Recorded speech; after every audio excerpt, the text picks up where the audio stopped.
Very very good morning to all and welcome to Edupath Acharya classes. आप सभी का welcome है आपके अपने परिवार एडुपथ क्लासेस के एजुकेशनल डिजिटल प्लेटफॉर्म पे। मैं आपका अपना रवि आचार्य आप सभी का वेलकम करता हूं। कैसे आप सभी अच्छे होंगे, बढ़िया होंगे और ज़बरदस्त होंगे। आज के इस सेशन में हम एक छोटा सा टेस्ट करेंगे इडियम एंड फ्रेजेस का। तो एक बार जल्दी से सभी बच्चे लाइव आ जाए, फिर मैं आपसे क्वेश्चन पुटअप करता हूँ। कल हमने पढ़ा था, उनकी आज बारी है देखने की, पढ़ने की, समझने की और समझाने की। ठीक है, तो यहाँ से सबसे पहला क्वेश्चन आप लोगों के लिए आता है, ये आ गया। इसका करेक्ट आंसर क्या होगा आप लोगों को बताना है। एक बार जल्दी से पढ़ लीजिए। जी बिल्कुल, good morning, very good morning Harshit, Khyati मेरा, महेश, अनिरुद्ध, बहुत बढ़िया। लिखा हुआ है what's the good entering into negotiation with a man of straw. देखो, a man of straw, here a man of straw means, a man of straw का मतलब क्या है ये आपको बताना है। जी बिल्कुल, आगे सब बहुत बढ़िया बात है। बताइए, अ मैन ऑफ स्ट्रो का मतलब क्या है। A man of no substance और consequence, a man who is made of straw, a man who is light in weight, a man who strays here and there. ठीक है, इसका करेक्ट आंसर क्या होगा। यहाँ पर अगर हम वन बाय वन सभी को देखें तो देखो, यहाँ लिखा हुआ है ए मैन, एक आदमी, हु स्ट्रेस, जो इधर घूमता है, a man is light in weight, जो वेट में हल्का है, a man who is made of straw, एक आदमी जो बना हुआ है तिनकों से, a man of no substance और कॉन्सिक्वेंसेस। बताइए, बिल्कुल सही जवाब है। इसका मतलब होगा अ मैन, एक आदमी, नो सब्सटेंस, जिसका कोई सार नहीं हो, कॉन्सिक्वेंस, जिसका कोई परिणाम नहीं हो।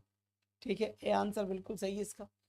फिर लिखा हुआ है यहाँ पर, sorry, out of the following proverbs which one is correct, framed or does not have an any er ROR in its form।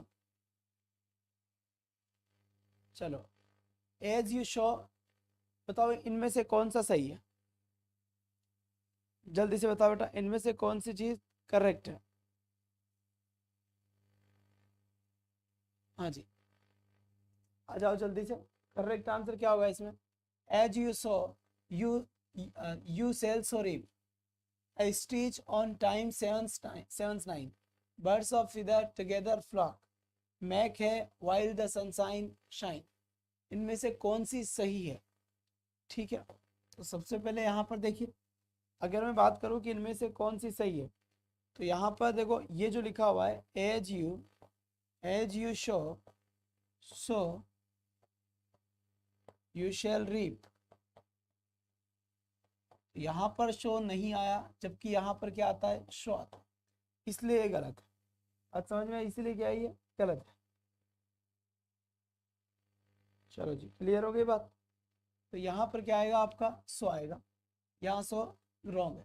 तो पहली तो गलत हो गई, क्योंकि ध्यान रखना इनका, याद रख लेना, करेक्ट में लिख देता हूँ चलो।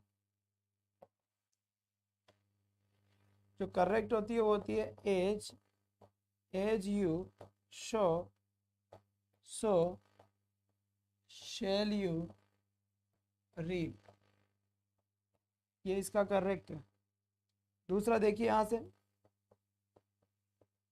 ए stitch in times saves nine, ये ओन नहीं आएगा।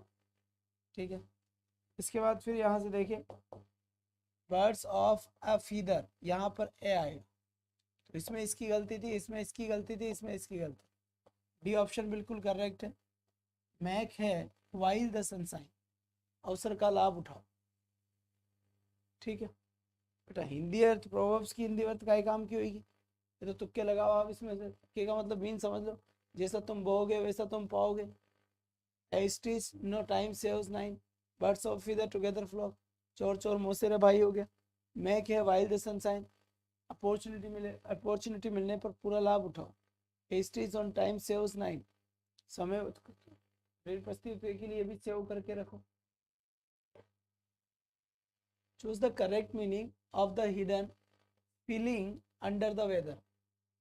देखो यहाँ पर, यहाँ लिखा हुआ है फीलिंग अंडर द वेदर, इसका करेक्ट ऑप्शन क्या होगा, ध्यान दो, जल्दी से बताओ बेटा, इसका राइट आंसर क्या होगा। शाबाश। देखो लिखा हुआ है feeling feeling under the weather, अपने आप को मौसम में रखना, फीलिंग द वेदर, महसूस हो रहा है भाई ठंड पड़ रही है, बिल्कुल सही है। बैड वेदर, बुरा मौसम, है ना। इसमें होगा टू फील इल, अपने आप को बीमार महसूस कर। क्या हो गया? टू फील, अपने आप को बीमार महसूस करना, इसका मीनिंग होता है फीलिंग अंडर द वेदर। ठीक है। इसके बाद यहाँ से देखिए, ये आए हुए क्वेश्चन से जो आज हम डिस्कस कर रहे हैं, ध्यान रखना इस बात। Match column 1 with column 2 to form correct proverbs.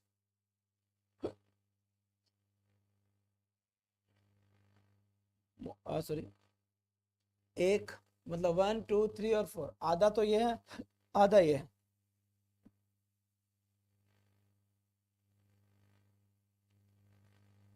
और तो है ही नहीं। अच्छा ये रहा।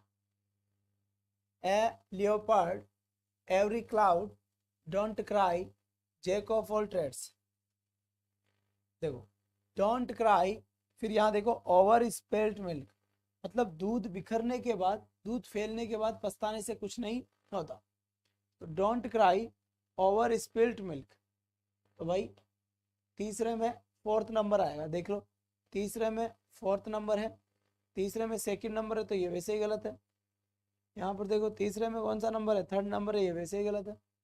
और यहाँ तीसरे में कौन सा है? तीसरे में फोर्थ नंबर है, बिल्कुल। या तो अब आंसर ये होगा या फिर आंसर अब ये होगा, तीन तो गलत हो गए ना यहाँ से। ठीक है, तो ये इसको डोंट क्राई को पूरा तो ये करेगा। तीसरे में फोर्थ नंबर, या तो आंसर ये हो सकता है या फिर आंसर ये हो सकता है, इन दो को तो आप हटा दीजिए। अब आगे और देख लेते हैं। Every cloud has a silver lining, can't change its spot, master of none. देखो, a leopard has a silver lining. अब आपको ऐसी एक और याद रखनी है, तो आपकी सारी चीजें ही करेक्ट हो जाएगी। आगे बात समझ यहाँ से।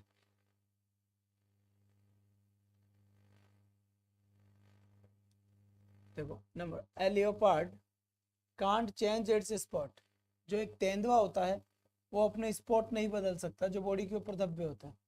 तो यहाँ से फर्स्ट में 2, फर्स्ट में बेटा 2, यहाँ पर ए ऑप्शन करेक्ट है। तो अब देख लो कौन कौन सा होगा। A leopard can't change its spot, a leopard can't change its spots. B में लिखा हुआ है सेकंड में every cloud, every cloud, every cloud has a silver lining. ठीक है। सी में लिखा हुआ है डोंट क्राई, सही है, ओवर द स्पिल्ट। और थर्ड में क्या लिखा हुआ है? फिर डी में jack of all trades, master of none, master of none. ये ऑप्शन करेक्ट है भाई।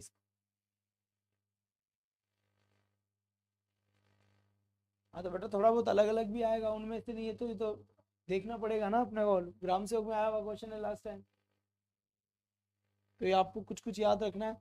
अ leopard can't change its spot, every cloud has a silver lining, don't cry और spilt milk, jack of all trades, master of none. ये answer सही है। फिर यहाँ पर देखिए, choose the correct option that express the meaning of the underline idiom. Underline तो कुछ है ही नहीं sir. They have been at daggers drawn, क्या लिखा हुआ है? They have been at daggers drawn. अब डेगर्स ड्रॉन था जब हमने पढ़ा था। डेगर्स ड्रॉन का मीनिंग क्या है यहाँ से? टू लिव कामली, शांति से रहना। टू लिव सेपरेटली, सेपरेट तरीके से रहना। टू ऑन टॉकिंग टर्म्स, या be bitterly hostile towards each other. ठीक है, बताइए। अरे अब यार ये बताइए मत, आंसर देने की कोशिश करें। जो वीक है वो हमें पता है, मुझे पता है और आपको भी पता है, लेकिन वीक है उसके पीछे ऐसे बोलने से सही नहीं होगा। कोशिश किया करें कि क्या हो सकता है, थोड़ा बहुत समझे, सारी पावर के साथ पढ़े, वरना अपने सुबह का उठने का टाइम ही खराब हो जाएगा, क्या ही मतलब रहेगा। बिल्कुल सही है, डी ऑप्शन जैसे सही जा ही रहे। फिर यहाँ से देखो, मैच द इडियम्स कॉलम है। देखो, a red letter, to smell a rat, to leave no stone unturned, to turn over a new leaf. और यहाँ लिखा हुआ है to suspect something wrong, to make every possible effort, to make a fresh start, a special noteworthy. इसका मतलब क्या है? देखो, टू स्मेल ए रेट, ये तो था अपने। तो स्मेल ए रेट का मतलब हो गया भाई रेट यानी चूहा, चूहे की स्मेल आ रही है मतलब सस्पेक्ट होना, संदेह होना कि ये काम किसने किया है। क्या होना? संदेह होना कि ये काम किसने किया है। तो यहाँ से तो आया। चलो जी, इसके बाद लिखा a red letter day. A red letter day का मतलब हो गया a special noteworthy memorable occasion. तो पहले के अंदर तो क्या आ रहा है? फोर्थ आ रहा है आंसर, और दूसरे में क्या आ रहा है? वन आ रहा है आंसर। तो पहले में फोर्थ किस में आ रहा है? एक तो इसमें आ रहा है, तो पहले में फोर्थ और किसी में आ ही नहीं रहा, तो फिर यही आंसर है। ठीक है, पहले में तो फोर्थ हो गया, दूसरे में फर्स्ट हो गया, तीसरे में देखो दो हो गया। To leave no stone turn, यानी to make every possible effort. देखो इसका मतलब क्या है? To leave no stone turn, कोई भी पत्थर नहीं छोड़ा अनटर्न जिसको उसने टर्न नहीं किया हो, यानी उसने हर प्रयास कर लिया, उसने हर एफर्ट लगा लिया। To make every possible effort, यानी हर पॉसिबल एफर्ट उन्होंने लगा लिया। To turn over a leaf, यानी to make fresh start. To turn over a new leaf, एक नए पत्ते पर जाना, नए पेज पर जाना, यानी नई स्टार्टिंग करना। इसका करेक्ट आंसर क्या होगा? अपना सी होगा। ध्यान से देखोगे तो अपने आप सही हो जाएगा। फिर यहाँ पर देखिए, choose the correct option that expresses the meaning of the underline idiom. ठीक है, smuggler tried to fish in the trouble. यहाँ देखो, यहाँ लिखा हुआ है स्मगलर, जो स्मगलर है tried to to fish in the trouble water, या fish in the trouble water. इसका मतलब क्या है? ये आपकी इडियम से। To take double benefit, to work hard to survive, try to destroy the enemy, to take advantage from a chaotic situation. बताइए।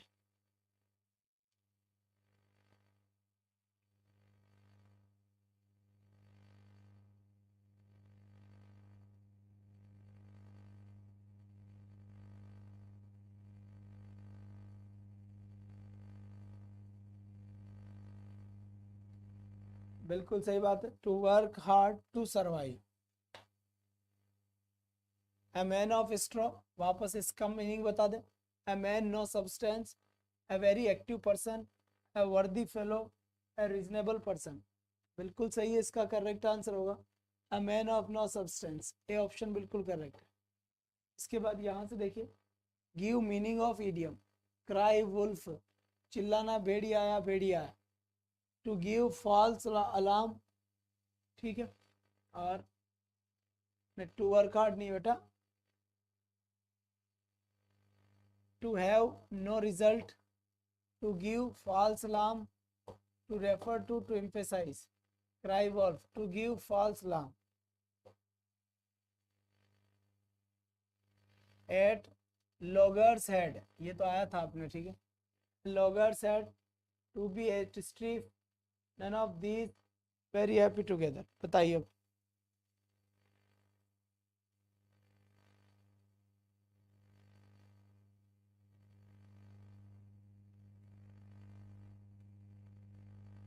चलो सब, तो यहाँ पर give meaning of idioms. At loggerheads, यानी to be at strife. Strife का मतलब होता है कलह, कलह झगड़ा।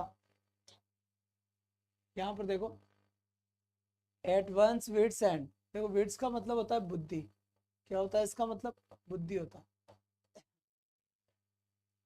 तो किसी की बुद्धि का अंत होना, यानी कंफ्यूज होना। बुद्धि का ही अंत हो गया तो फिर तो कंफ्यूज हो गया ना, उसके अंदर बुद्धि ही नहीं रही। और जब बुद्धि ही नहीं रही, इसका मतलब वो कंफ्यूजन में चल रहा है। इसका मतलब ए हो गया। रिफ्लेक्स्ड का मतलब होता है कंफ्यूज्ड। क्या होता है इसका मतलब? कंफ्यूज्ड होता है। चलो जी, choose the correct meaning of the italicized idiom. बताइए। यहाँ पर लिखा हुआ है she had given up all hope when out of the blue she got a call from one of the most soft universities। चलो साहब, जल्दी बताएं। ये इडियम्स हो गए out of the blue.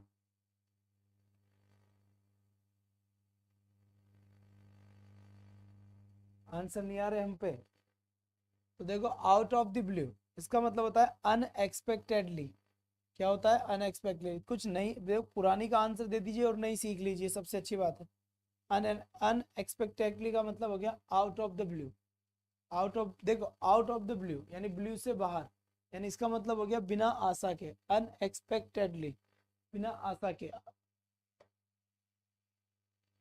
That young fellow was born with silver spoon, was born in silver spoon, चांदी की चम्मच के साथ पैदा होना।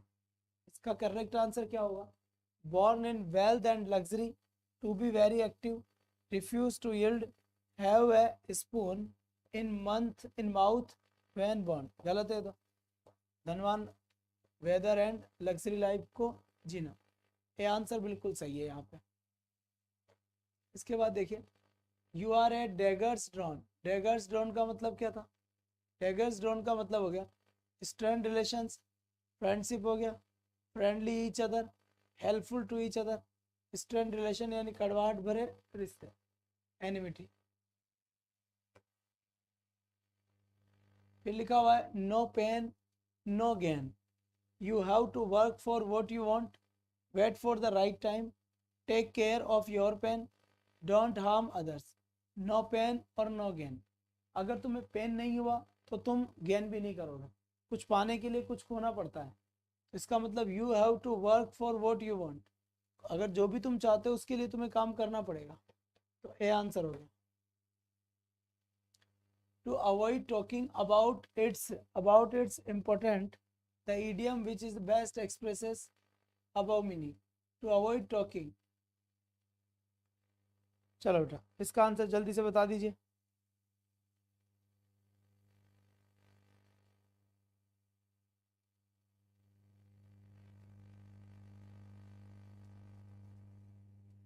फिफ्टीन में ये अपने आया था, कल हमने पढ़ा था, उसमें ध्यान से देखोगे तो समझ आएगा। देखो टू अवॉइड यानी कि छोड़ना, बचना, talking about what is important, talking about बात करना, व्हाट इज इम्पोर्टेंट क्या महत्वपूर्ण, मतलब जो इम्पोर्टेंट चीज़ है उसकी ही बात नहीं करना, उसको ही छोड़ देना, उसको ही अवॉइड करना। इसका मतलब क्या होगा? बीट अराउंड द बुश, बिल्कुल सही बात है। बीट अराउंड द बुश का मतलब हो गया इधर उधर की बातें करना। बीट अराउंड द बुश मतलब इधर उधर की बातें करना। सही है भाई यहाँ तक की बात। On the approach of a policeman, the bully showed a clean pair of heels. Here showed a clean pair of heels. Clean pair of heels का मतलब क्या है? Ready to clarify, he showed his shoes, ran away, walked away। देखो अभी showed a clean pair of heels मतलब उसके साफ साफ एडियो के निशान देखे गए, उसके साफ साफ एडियो के निशान देखे गए। इसका मतलब क्या होगा जल्दी से बता। मान लो कोई भी आदमी है जो भाग कर गया तो उसके पैरों के निशान रह गए, पैरों के निशान रह गए, चोर था। पुलिस वाले यही देखते ना कि भाई साहब इधर से निकला होगा चोर, अब इधर से निकला होगा मतलब इधर से निकला होगा, अब चोर निकला है या चोर भाग के गया है? तो चोर निकलता नहीं है, चोर भाग के जाता है। रेन अवे आंसर होगा, क्या होगा? Rain away. Choose the correct option to explain the idiom phrases. इनमें से बताइए कौन सा है?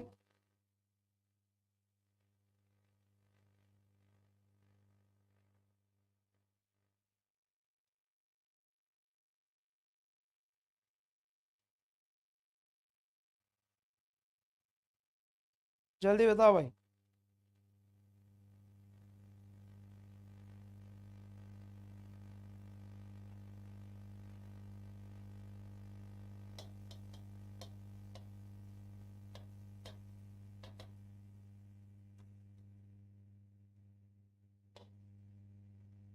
अब बताओ ये इडियम फ्रेजेस है,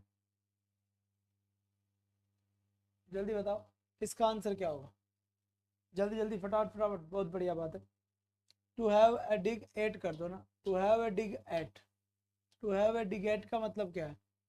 to have a dig at गड्ढा खोदना, यानी to criticize someone, to beat out of the grace, to succeeds in oppose to प्रेजना।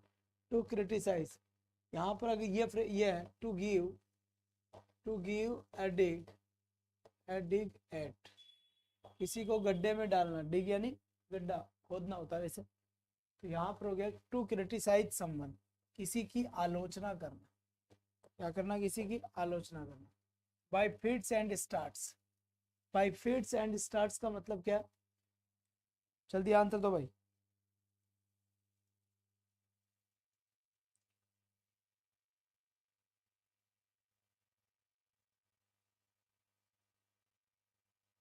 चलो बहुत बढ़िया बात है।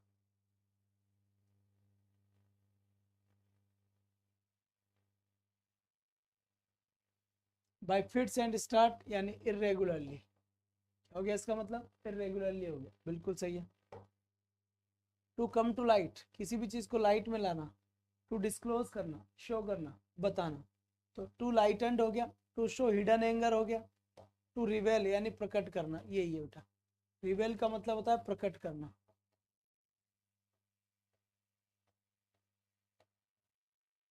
रिवेल का मतलब क्या हो गया, प्रकट करना हो गया। ठीक भाई। To brush up, to remove dust wash, to brush up. देखो टू ब्रश अप का मतलब क्या है, जल्दी से सोच के बताइए।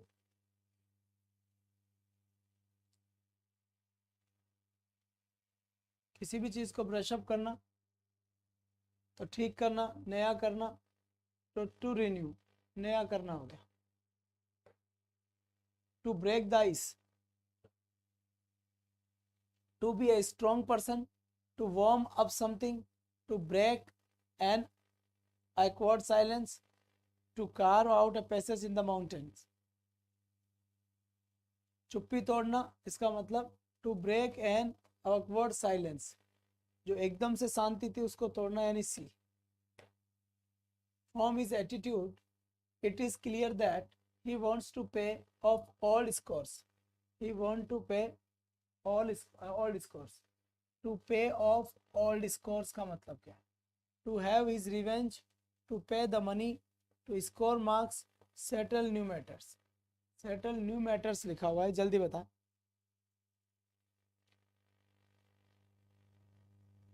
जल्दी करो बेटा, क्या होगा इसका, to have is revenge, to pay off old scores, to have his revenge. पुराना रिकॉर्ड तैयार करना, पुराना बदला लेना।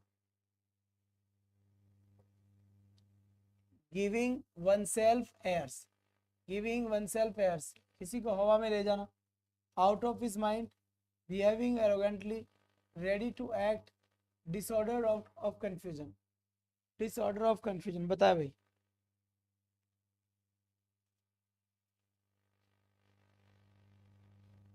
सही बात। तो देखो गिविंग वन सेल्फ एयर्स, हवा में, तो बिहेविंग एरोगेंटली, प्राउड के साथ व्यवहार करना। To weather the storm means to be out in bad weather, बुरे मौसम में बाहर आना। To survive in difficult times, और to make a fuss over something, to feel it. तो सर्वाइव बेटा, स्ट्रॉम तूफान आ रहा है तो मुसीबत का समय है, इसका मतलब भी आंसर सही है, to survive in difficult time, बिल्कुल सही है। To pull through, pull through का मतलब क्या होता है, याद रखना। तो पुल थ्रो का मतलब होता है रिकवर करना। किसी भी बीमारी से हम पुल थ्रो करते हैं, किसी भी बीमारी से हम रिकवर करते हैं। करेक्ट आंसर क्या हो गया, सी हो गया, यानी रिकवर करना। A fish out of water, a fish out of water यानी एक मछली जो पानी के बाहर है, तो उसका एनवायरनमेंट क्या हो गया, अजीब हो गया। पहले एनवायरनमेंट दूसरा था, अब एनवायरनमेंट दूसरा है। यहाँ पर होगा इन ए स्ट्रेंज सिचुएशन, एक अजीब सिचुएशन में होना। डी आंसर सही।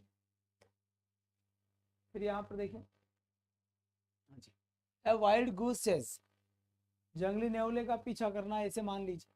जंगली नेवले का पीछा करेगा तुम्हारे पकड़ में आएगा क्या, नहीं आएगा।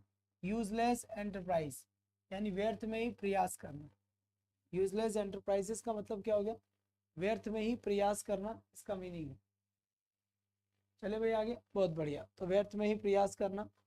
Make hay while the sunshine, make hay while the sunshine, use the sunshine for harvesting, be active during the day, be during the summer, make maximum use of given opportunity, जो अवसर दिया हुआ है उस अवसर का लाभ उठाना, इसका मीनिंग है। यहाँ लिखा हुआ आएगा make maximum use of given opportunity, D.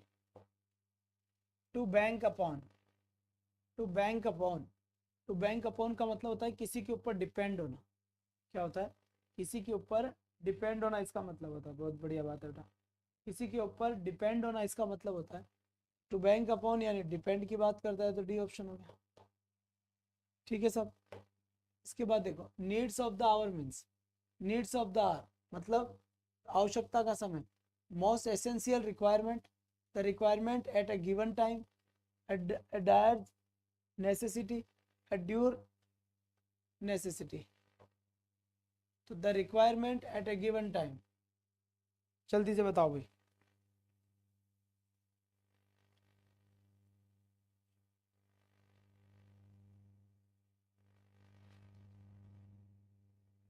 C C C C B B B B, the requirement at a given time इसका आंसर है।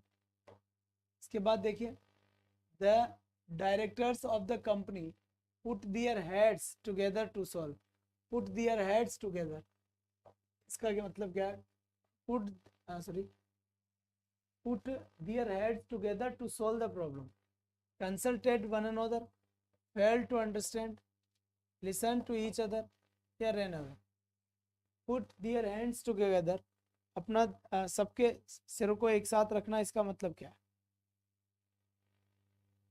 डिस्कस करते हुए समस्या का समाधान करना, यानी कंसल्टेड ऑन अनदर।